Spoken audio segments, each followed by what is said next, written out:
है ही नहीं इतना सिलेबस है।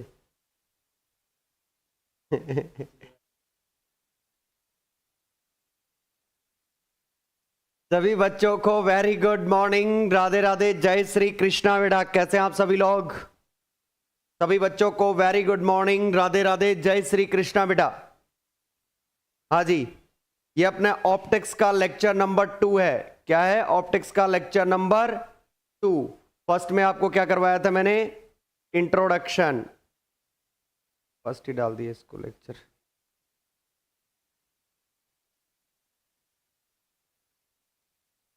ठीक है, ऑप्टिक्स। और अब डालो यूनिट नंबर फर्स्ट, ऊपर ही ऊपर डालो यूनिट नंबर फर्स्ट। अपन यूनिट वाइज ही करवाएंगे तुम्हें, मत टेंशन लो। यूनिट नंबर फर्स्ट डालो ऊपर ही ऊपर।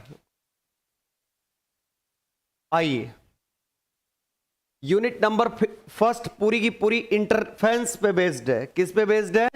व्यतिकरण पे। पर व्यतिकरण पे अभी मैं नहीं आऊंगा। व्यतिकरण पे आने से पहले मैं ऑप्टिक्स के कुछ बेसिक पार्ट तुम्हें करवाऊंगा, क्योंकि ऑप्टिक्स बहुत शॉर्ट सब्जेक्ट है, बट इसमें काम की चीजें बहुत हैं। लाइट, प्रकाश। सबसे पहले पूरी की पूरी ऑप्टिक्स किस पे बेस्ड है? प्रकाश, यानी लाइट पे। तो आपको प्रकाश के बारे में पता होना चाहिए कि प्रकाश क्या होता है। लाइट दो टाइप के सोर्स होते हैं, एक लुमिनस ऑब्जेक्ट और एक नॉन लुमिनस ऑब्जेक्ट। के बारे में पढ़ा होगा आपने। क्या क्या पढ़ा होगा? एक तो लुमिनस ऑब्जेक्ट और एक नॉन लुमिनस ऑब्जेक्ट। पढ़ा है कि नहीं पढ़ा भाई? तो एक तो लुमिनस और एक नॉन लुमिनस। तो इनके बारे में पढ़ा हो तो बताओ, लुमिनस क्या होते हैं, नॉन लुमिनस क्या होते हैं, बताओ। हाँ दारा सिंह बताओ। दो टाइप के ऑब्जेक्ट होते हैं, एक तो लुमिनस। लुमिनस वाली बैटरी नहीं भैया, लुमिनस की बैटरी आती है ना, इन्वर्टर, वो नहीं। लुमिनस ऑब्जेक्ट और नॉन लुमिनस ऑब्जेक्ट। एक होते हैं लुमिनस,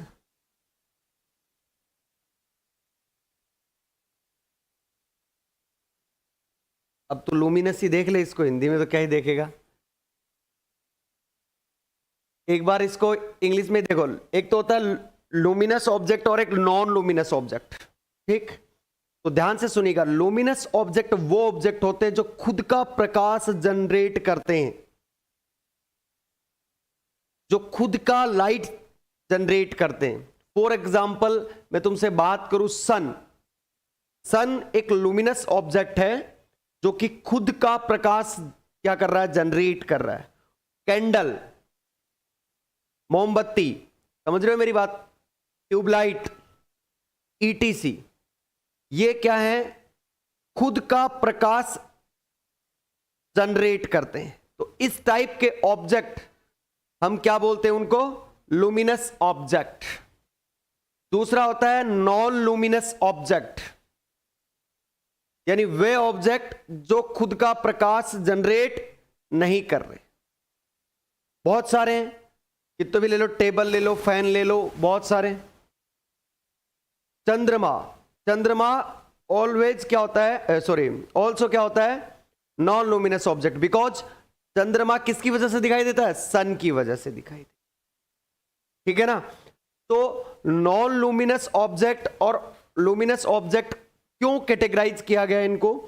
क्योंकि हमारी जो रेटिना पे जो इमेज बनती है हर चीज की, मैं तुझे देख पा रहा हूं या तू मुझे देख पा रहा है, इसका कारण है ये लाइट। तो ये लाइट से मेरे ऊपर लाइट क्या गिर रहा है? प्रकाश गिर रहा है, और यहां से रिफ्लेक्ट होकर तेरे रेटिना तक पहुंच रहा है, इसलिए मैं तुझे दिखाई दे रहा हूं। ये लाइट मैं बंद कर दूं या पूरा अंधेरा कर दूं तो तेरे तक मेरी इमेज पहुंचेगी नहीं।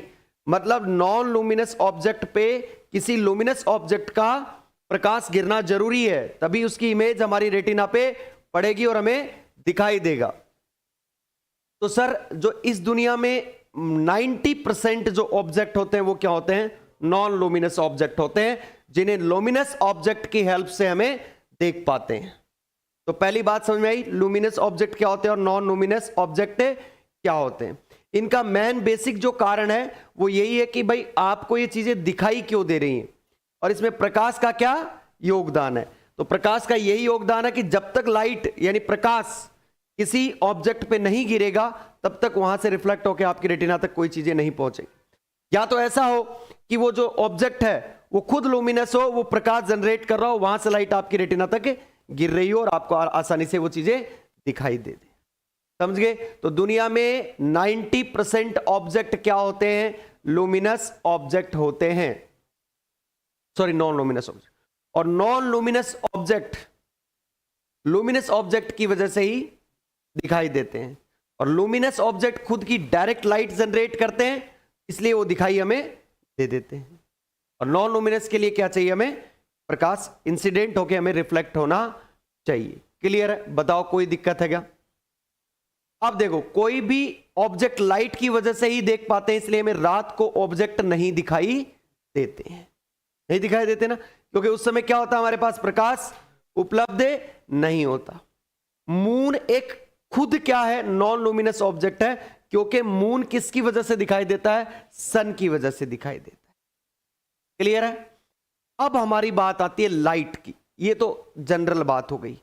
लाइट है ना, लाइट इसी का खेल है सारा ऑप्टिक्स के अंदर, कि लाइट किस तरीके से काम करती है, क्या क्या इसके थ्योरी हैं। वो सारी थ्योरी पढ़ाई, गेन थ्योरी पढ़ी होगी आपने, बहुत सारी है, मैक्सवेल की थ्योरी आएगी, अभी बताएंगे। तो लाइट पे ही बात करेंगे।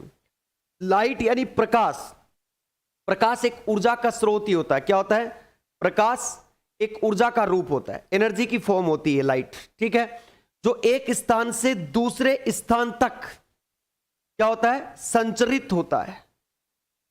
यानी light is a form of energy which is transfer from one point two another point, जो कि एक पॉइंट से यानी एक बिंदु से दूसरे बिंदु या एक स्थान से दूसरे स्थान तक क्या हो रही है? संचरित हो रही है। अब इसके संचरण होने के दो कारण हैं। लाइट दो तरीके से संचरित हो सकती है, या तो पार्टिकल जाए वहां तक, या फिर क्या जाए? वेव। यानी ऊर्जा संचरण के मुख्य दो घटक होते हैं, जिसमें से एक तो तरंग के रूप में या एक कण के रूप में। और तरंग के रूप में कब, कण के रूप में कब, ये आगे की बात है। तो पहले लाइट समझ में आया। Light is a form of energy which can transfer from one point two another point. यानी जो लाइट है यानी प्रकाश है, वो एक ऊर्जा का रूप है जो कि एक स्थान से दूसरे स्थान पर क्या हो रहा है? संचरित हो रहा है। तो लिखो लाइट, डालो पहले हेडिंग प्रकाश। देखो, प्रकाश एक ऊर्जा का रूप होता है। प्रकाश एक ऊर्जा का रूप होता है जो एक स्थान से दूसरे स्थान तक संचरित।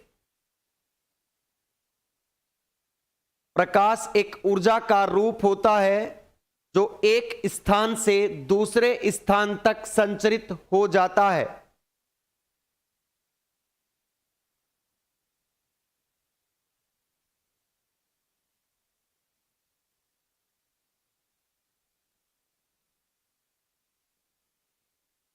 नीचे लाइन लिखो, ऊर्जा के संचरण के दो मुख्य घटक होते हैं, या ऐसे लिखो, ऊर्जा संचरण के मुख्य दो घटक होते हैं। ऊर्जा संचरण के मुख्य दो घटक होते हैं।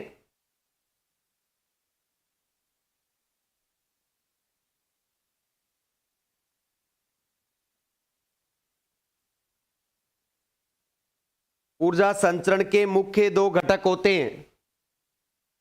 पहला लिखो तरंग के रूप में, और दूसरा लिखो कण के रूप में। इंग्लिश मीडियम वाले लिखो भाई लाइट की डेफिनेशन लिखो, light is a form of energy. Light is a form of energy that can be transfer. Light is a form of energy that can be transmitted from light is a form of energy that can be transmitted from one place to another place. One place to another place.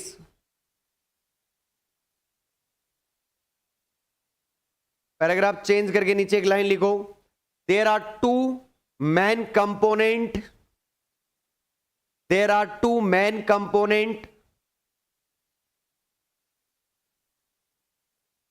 There are two main component for transmission of energy.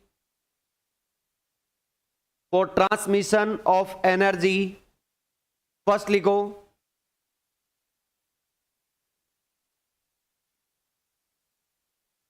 in wave form और दूसरा लिखो in particle form. In particle form.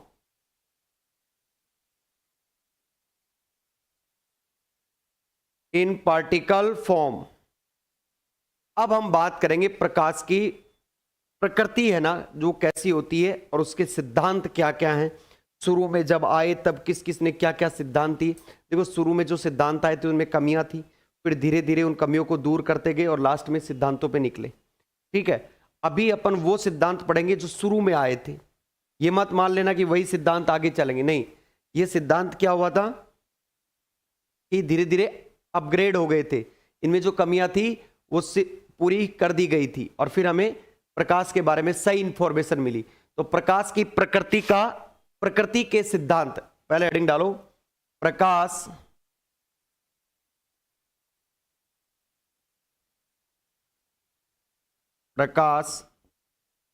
की प्रकृति के सिद्धांत.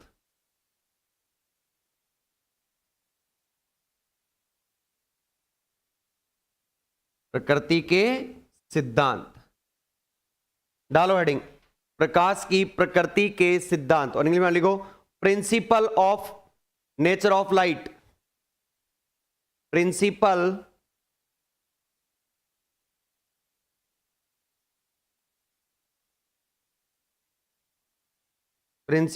Of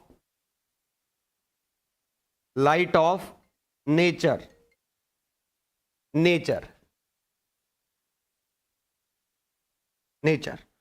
हमें क्या पढ़ने हैं, प्रकाश की प्रकृति के सिद्धांत. यानी जो प्रकाश था उनमें जो प्रिंसिपल्स आए थे वो कौन कौन से थे. तो सबसे पहला प्रिंसिपल जो अपन पढ़ रहे हैं वो है न्यूटन का कणिका सिद्धांत. यानी न्यूटन ने प्रकाश को क्या माना था, कणिकाओं के रूप में, यानी कॉर्पोरेशनल थ्योरी ऑफ न्यूटन. तो पहली हेडिंग डाल दो सारे के सारे न्यूटन का कणिका सिद्धांत. न्यूटन का कणिका सिद्धांत. न्यूटन का कणिका सिद्धांत. ठीक है, इंग्लिश मीडियम वाले डालो Newton corpuscular theory. Newton corpuscular theory. Newton corpuscular theory.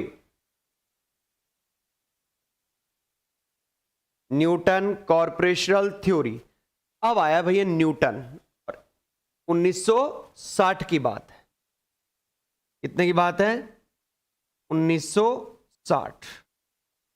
1960 में न्यूटन ने बताया कि जो प्रकाश है ना वो छोटे छोटे कणों से मिलकर बना होता है. यानी जो प्रकाश है वो टीनी पार्टिकल से क्या होता है, मेड अप होता है. यानी बहुत छोटे छोटे पार्टिकल से, टीनी पार्टिकल्स. और उन्हीं टीनी पार्टिकल्स को नाम दिया गया कणिकाएं, यानी कॉर्पोरेशनल. क्या नाम दिया गया, कणिकाएं, जिन्हें हम कणिकाएं कहते हैं. यानी प्रकाश छोटे छोटे कणों से मिलकर बना होता है और जिन्हें हम क्या कहते हैं, कणिकाएं कहते हैं. दूसरी इन्होंने एक और बताई, इनका आकार प्रकाश के वेग को निर्धारित करता है. क्या करता है, वेग को निर्धारित करता है. यानी मैं तुम्हें कहूं, यानी प्रकाश जो आकार है उसका बढ़ता क्रम यदि कलर के रूप में, यानी आकार का बढ़ता क्रम यदि तुमसे पूछूं तो आपने छोटी क्लास में पढ़ा होगा. आकार का बढ़ता क्रम यानी इंक्रीजिंग ऑर्डर ऑफ साइज. इस साइज का कैसे क्रम होता है, तो तुमने देखा होगा सबसे पहले वॉयलेट कलर की साइज बहुत कम होती है. देखा आपने, वॉयलेट कलर। फिर उसके बाद किसकी होती है, इंडिगो की, इससे क्या होती है, थोड़ी सी ज्यादा। उसके बाद किसकी होती है, ब्लू कलर, इसकी कलर की होती है ब्लू कलर। उसके बाद किसकी होती है, ग्रीन, तो इसका थोड़ी सी बड़ी दिखाओ, ग्रीन। फिर इससे भी थोड़ी बड़ी, ऑरेंज कलर की। किसकी कलर की होती है, नहीं ऑरेंज की, येलो इसके बाद। ऑरेंज के बाद क्या होता है, येलो, और फिर रेड। ये क्या होता है, इसका बढ़ता हुआ क्रम। तो इसका मतलब ये चीजें किसने बताई थी भैया, आपके न्यूटन ने। न्यूटन ने कहा कि जो आकार का जो बढ़ता हुआ क्रम है, और किस डायरेक्शन में होता है ये बढ़ता हुआ क्रम, जो आपको दिख रहा है, देखो ऊपर इस ऑर्डर में, VIBGOYR, violet, indigo, blue, green, orange और येलो और रेड। ये इन्होंने न्यूटन ने बताया था। छोटी सी बात है, हमें इससे कोई मतलब नहीं ना हमारे सिलेबस में। बस मैं तुम्हें ये बता रहा हूं कि धीरे धीरे ये जो आपका लाइट है वो हमें पढ़नी कौन सा प्रिंसिपल है, जो एग्जैक्ट प्रिंसिपल निकल के आया था। ठीक है, फटाफट इसको लिखना स्टार्ट करो। लिखो, सन 1960 में,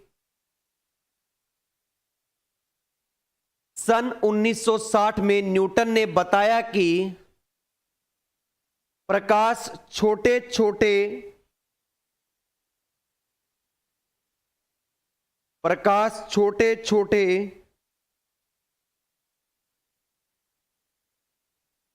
कणों से मिलकर बना होता है।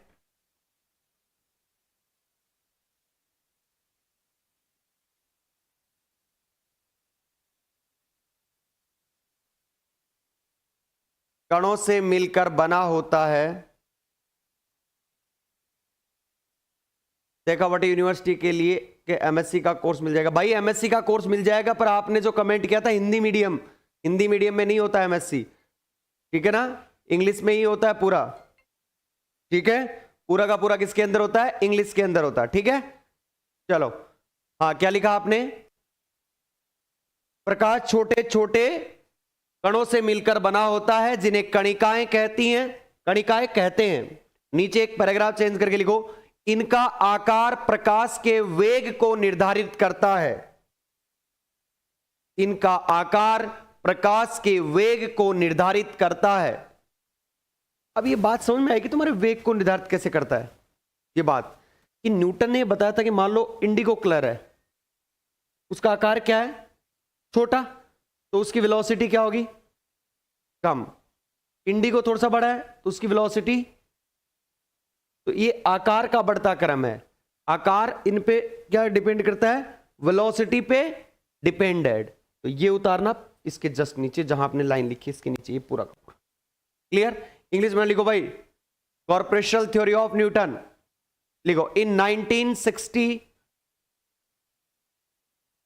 1960 according to Newton, in 1960 according to Newton, नीचे वाली कॉमा,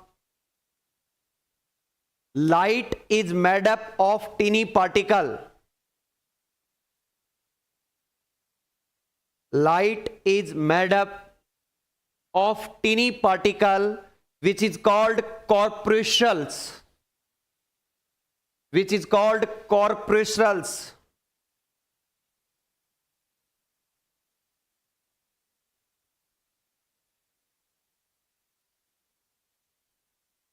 नीचे एक लाइन और लिख लो, size of these corpuscles, CORPULCULES, corpuscles decided the color of light. Size of these corpuscles decide the color of lights.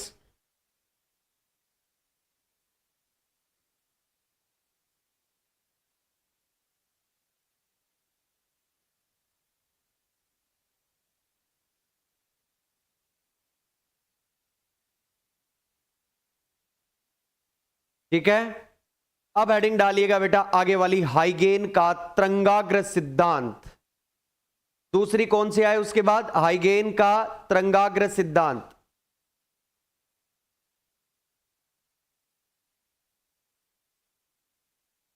और इंग्लिश मीडियम वाले के देना इंक्रीजिंग ऑर्डर ऑफ साइज, और उतार लेना है। दूसरे नंबर का कौन आया भैया? हाइगेन का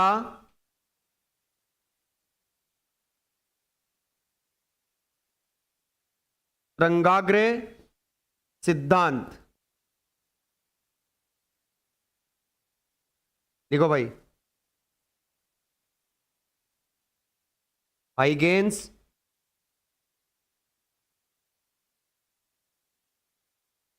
प्रिंसिपल। लिखो, हाइगेन का तरंगाग्र सिद्धांत या हाइगेन का सिद्धांत लिख लो, हाइगेन्स प्रिंसिपल। हाइगेन प्रिंसिपल आपने बहुत जगह पढ़ा है, जैसे आपने 11th क्लास में भी पढ़ा होगा, शायद में भी 12th क्लास में भी एक चैप्टर चलता है उसका, चलता है ना। तो हाइगेन ने एक अलग ही माध्यम की कल्पना कर बैठा हो, और वो माध्यम कौन सा था? इथर, जिसका नाम क्या दिया गया था? इथर। यानी हाइगेन के अनुसार जो प्रकाश है वो किसके रूप में है? तरंगाग्र के रूप में। और तरंगाग्र आपने पढ़ा होंगे, जैसे स्पेरिकल, गोलीय हो गया, सिलेंड्रिकल हो गया, बेलनी हो गया, समतल हो गया, यानी प्लेन हो गया। ये बहुत सारे वेव फ्रंट्स के पार्ट होते हैं। जैसे एक ट्यूबलाइट है, ट्यूबलाइट से जो वेव आएगी वो कैसे दिखाई देगी? यदि वो उसकी फ्रीक्वेंसी बहुत ज्यादा है तो आपको ऐसा लगेगा जैसे ट्यूबलाइट के साइज का ही प्रकाश हमारे पास बाहर आ रहा है, ऐसे ट्यूबलाइट साइन, ठीक है, देखा जाए तो उसको। एक गोलाकार यदि लाइट है तो उससे कैसा आएगा? गोलाकार। यदि कोई प्लेन है तो क्या आएगा? प्लेन।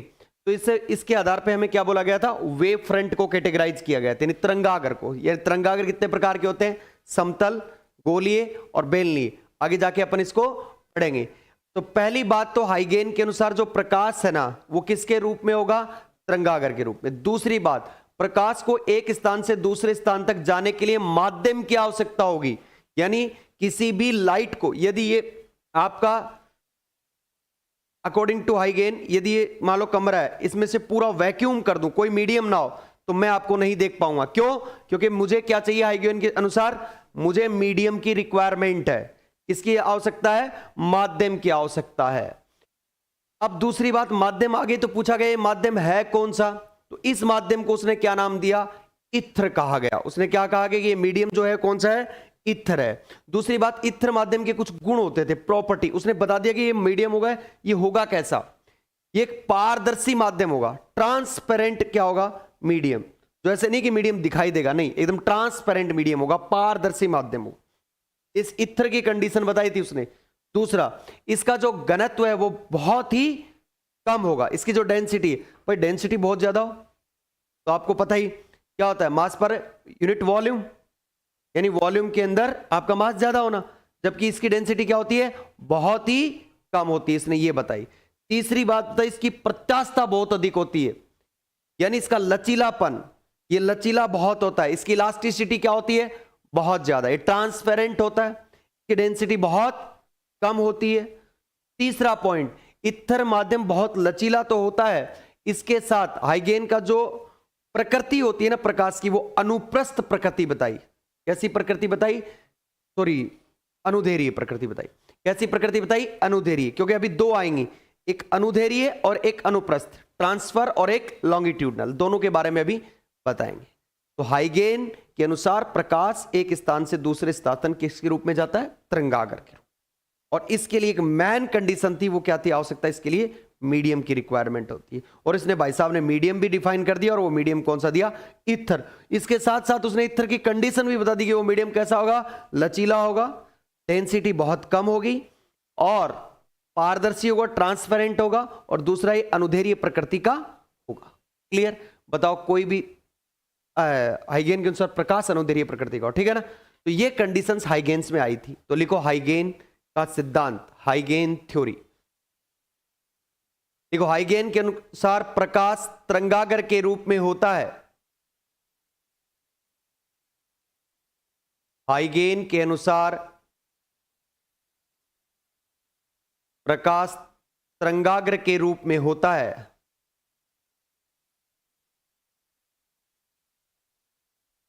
प्रकाश को एक स्थान से दूसरे स्थान तक जाने के लिए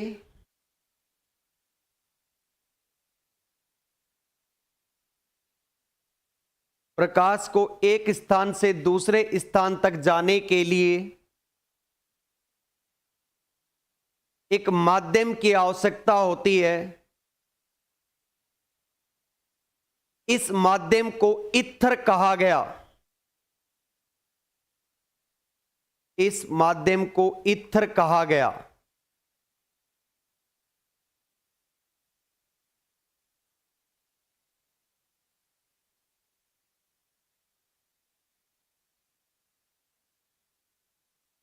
नीचे लिखो अलग से हेडिंग डाल के, ईथर माध्यम के गुण। इंग्लिश मीडियम वालों को लिखवाएंगे। इसमें से पहला पॉइंट लिखो, ऐसे पहले पॉइंट डाल के लिखना। फर्स्ट लिखो, यह माध्यम पारदर्शी होता है। यह माध्यम एक पारदर्शी माध्यम होता है। यह माध्यम एक पारदर्शी माध्यम होता है।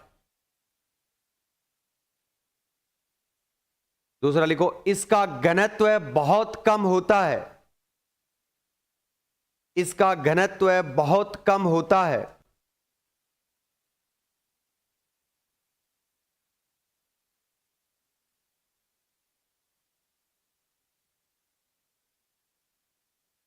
तीसरा पॉइंट लिखो,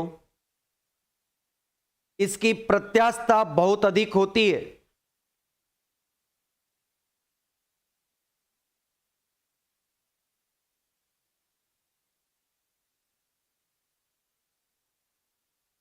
इसकी प्रत्यास्थता बहुत अधिक होती है। चौथा पॉइंट लिखो, ईथर माध्यम बहुत लचीला होता है।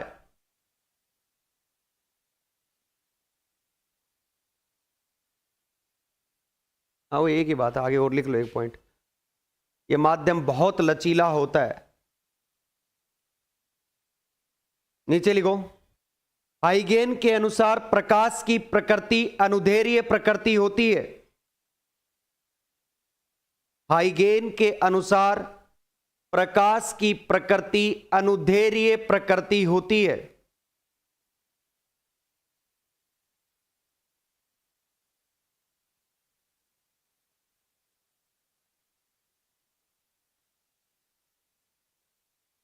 हाइगेन के अनुसार प्रकाश की प्रकृति अनुदैर्घ्य होती है।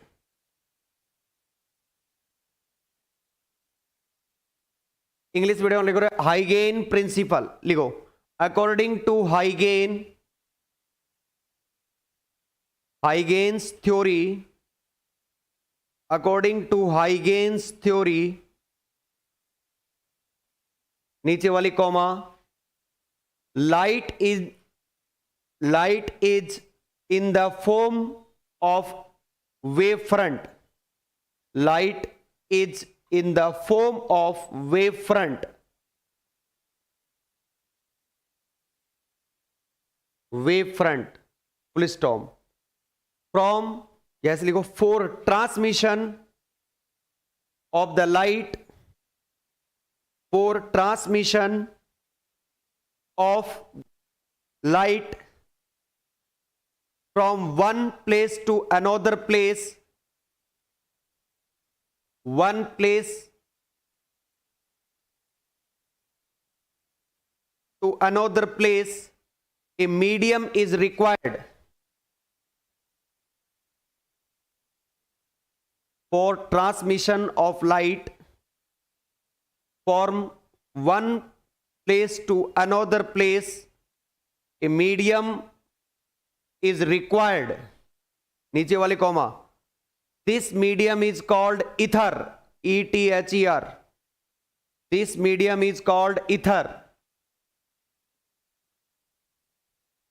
नीचे लिखो भाई, properties of ether. Properties of ether. Properties of ether. लिखो पहला point, this medium is transparent medium. This medium is transparent medium.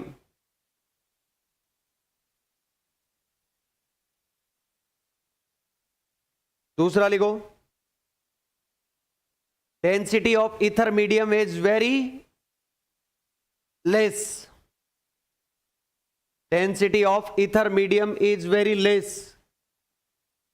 क्या लिख रहा है?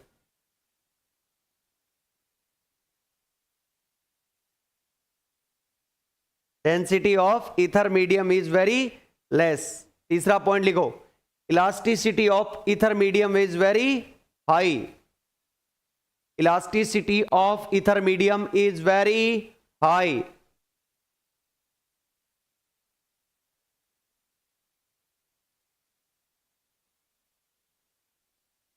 Good morning Sanjeev. नीचे लिखो last point, ether medium is very flexible. Ether medium is very flexible. अब आगे हेडिंग डालो, फ्रेनल का सिद्धांत। कितने नंबर आ गए रे? 3 नंबर आ गए ना। फ्रेनल का सिद्धांत, हेडिंग डालो। क्या हो गया? फ्रेनल का सिद्धांत। इसके बाद कौन आया? फ्रेनल के, हम बताएंगे भैया ना।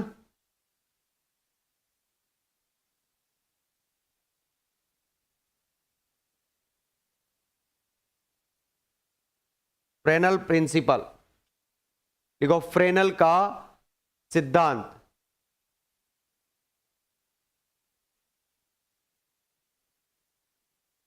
फ्रेनल्स प्रिंसिपल।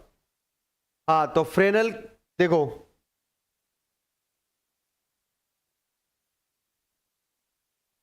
फ्रेनल भी जैसे हाइगेन आया था ना, वैसे ही फ्रेनल आया था।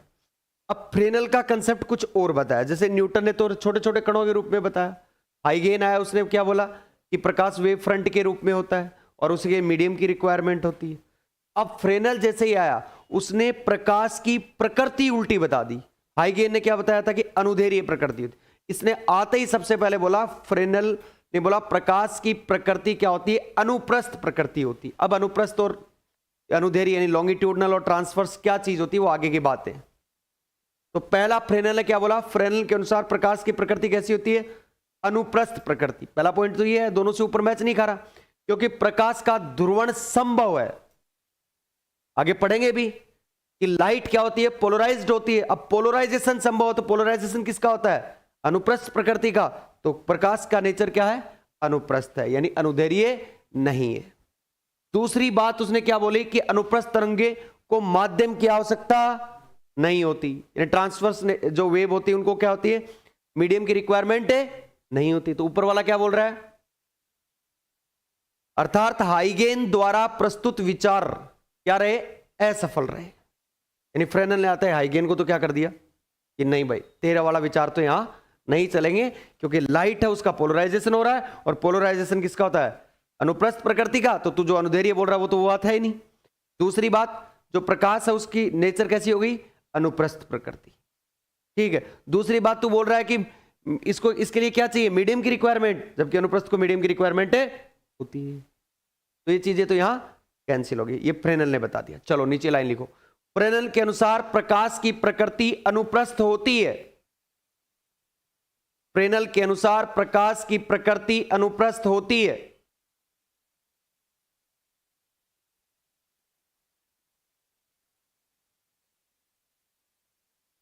क्योंकि प्रकाश का ध्रुवण संभव है।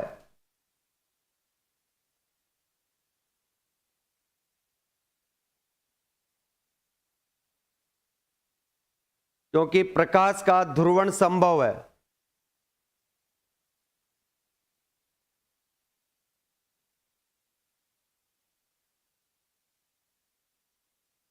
क्योंकि प्रकाश का ध्रुवण संभव है, और हम जानते हैं कि अनुप्रस्थ तरंगों को माध्यम की आवश्यकता नहीं होती।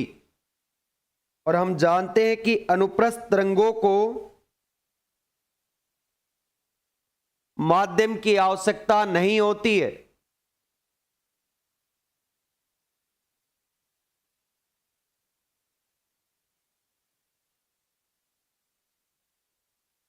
अर्थात हाइगेन द्वारा प्रस्तुत विचार असफल रहे।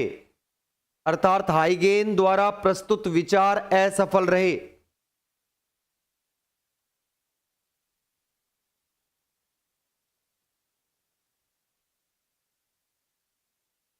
3 नंबर की हेडिंग डाल के इंग्लिश में लिखो फ्रेनल प्रिंसिपल। लिखो अकॉर्डिंग टू फ्रेनल, नीचे वाली comma, nature of light, according to Fresnel,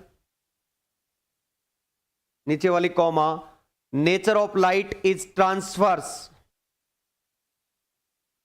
nature of light is transverse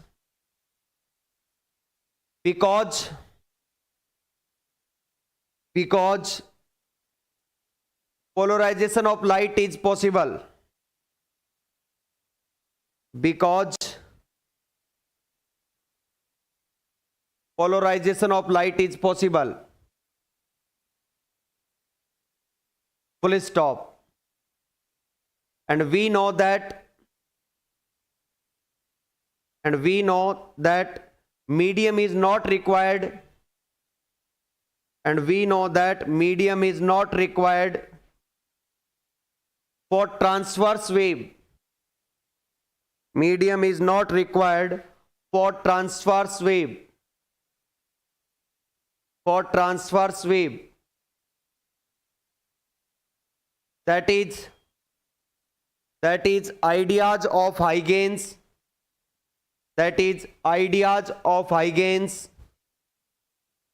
That is ideas of Huygens becomes fell. Ideas of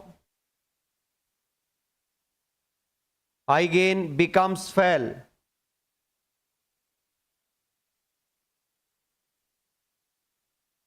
Maxwell का सिद्धांत कितने नंबर है? 4। मैक्सवेल का सिद्धांत,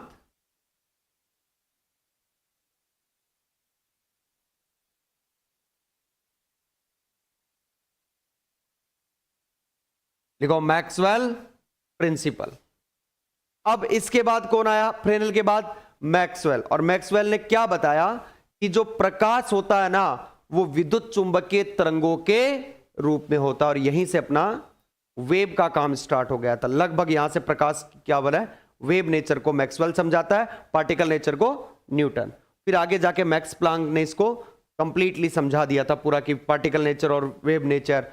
और भी बहुत सारे आगे जाके क्वांटम पढ़ोगे तो क्या है, ड्यूअल नेचर होता है लाइट का पार्टिकल नेचर भी होता है और वेव नेचर भी होता है। जैसे ही वेव तरंग दैर्घ्य, जैसे पार्टिकल बहुत छोटा होगा तो उसके लिए क्या होगा, वेव नेचर।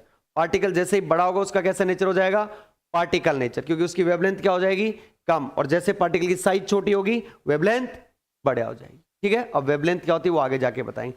मतलब मैक्सवेल ने एक ही बात बताई कि मैक्सवेल के अनुसार प्रकाश विद्युत चुंबकीय तरंगों के रूप में होता है। लिख दो नीचे लाइन, मैक्सवेल के अनुसार प्रकाश विद्युत चुंबकीय तरंगों के रूप में होता है।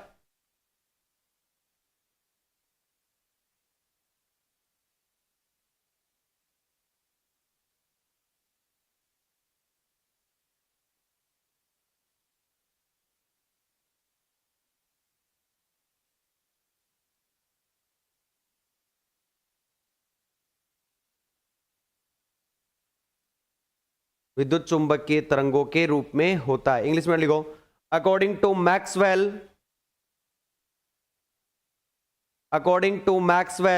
नीचे वाली comma, light is in the form of electromagnetic waves.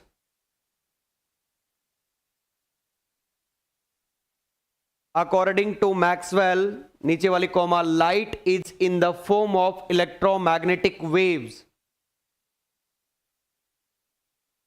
Light is in the form of electromagnetic waves.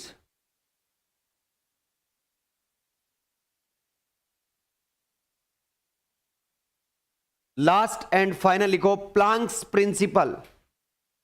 5वें नंबर का लिखो प्लांक का सिद्धांत। प्लांक का सिद्धांत,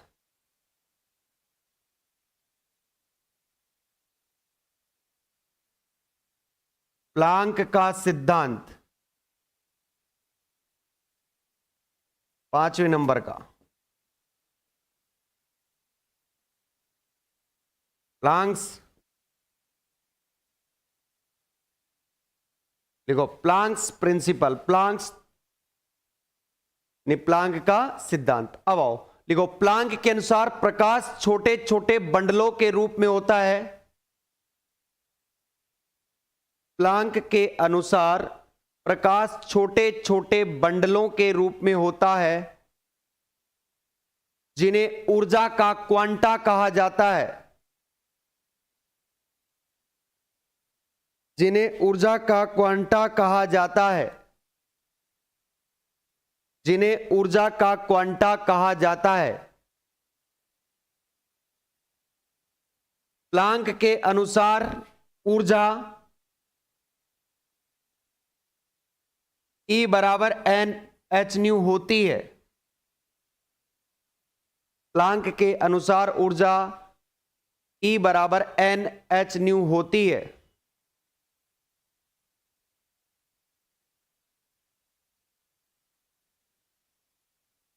क्लियर? ये थे आपके बहुत मोटे मोटे प्रिंसिपल, और ये प्लांक्स आने के बाद तो सारा खेल ही समझ में आ गया था ना। अब आगे बात करेंगे फिर इसके ना। इंग्लिश वाले को, according to Planck's light is in the form of tiny packets. According to Planck's, नीचे वाली comma, light is in the form of tiny packets which is called quanta of energy, which is called quanta of energy, which is called quanta of energy। नीचे लिखो paragraph change करके, according to Planck's, according to Planck's नीचे वाली comma, energy is defined as,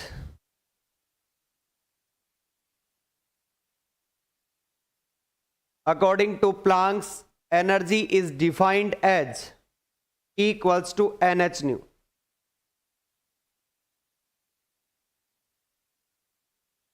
अब heading डालो नीचे नीचे कुछ महत्वपूर्ण परिभाषाएं, कुछ महत्वपूर्ण परिभाषाएं लिखो, some important definitions, some important definitions, कुछ महत्वपूर्ण परिभाषाएं जिन्हें हम पढ़ेंगे कल की क्लास के अंदर। ठीक है, आज पहला ही दिन था तो प्रकाश के बारे में पढ़ा, कल इसकी परिभाषाएं पढ़ेंगे, परसों स्टार्ट करेंगे इंटरफेरेंस यानी व्यतिकरण। आज के लिए राधे राधे, जय श्री।